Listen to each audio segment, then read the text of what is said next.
By the way, I'm going to tell you a little something that I reflect upon occasionally, especially when I'm just sitting under an arch. Can't even listen to music. It amazes me, it amuses me, and it pisses me off. My life. Why my life has been how it is. As I as I progress along this integration with being God, I of course gain perspective on things, like the ontological mathematics of the equation that I have to balance.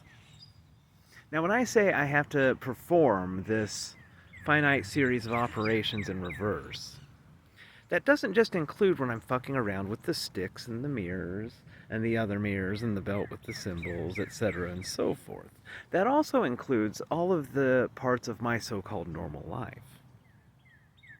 Or even the parts that don't seem God-related, like the story of Raymond Wallace has to include things like kissing an English girl, intending to propose to a French girl. They these are just plot points that have to be in the story of Ray for the equation to balance. So I go through all this wacky fucking shit with people acting sort of like, I'm kind of intense about like simple fucking shit too. But yeah, it's like if you're a man trapped in this nonsense world and it's like there's just this simple fucking shit and it's the whole thing. It's all part of the equation. So it's like, well, I mean that's interesting.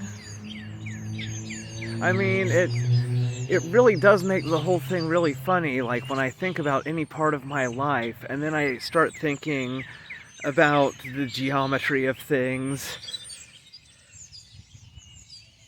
And so it's like, okay, well now I know what was going on. It's just it also kind of renders a lot of my actions and intentions meaningless within my own personal context. I don't know how to put it.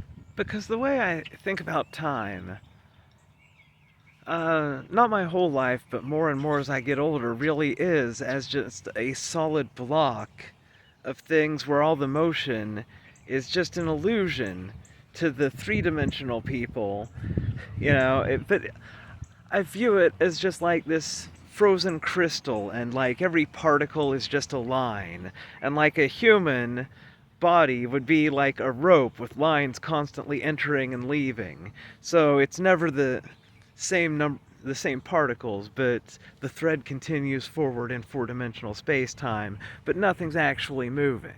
It's how it's like my Ray atheistic way of looking at it. Now, that's not actually precisely correct because that's the atheistic way of looking at it, but it's similar to how I do view four-dimensional time.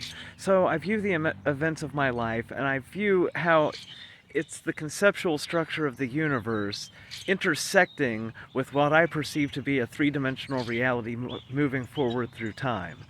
And the more I view it that way, the less personal anything whatsoever is, because it really is just like a series of clips generated by this ship moving sideways through a membrane of dimension that I view as its whole separate reality that I'm living forward through.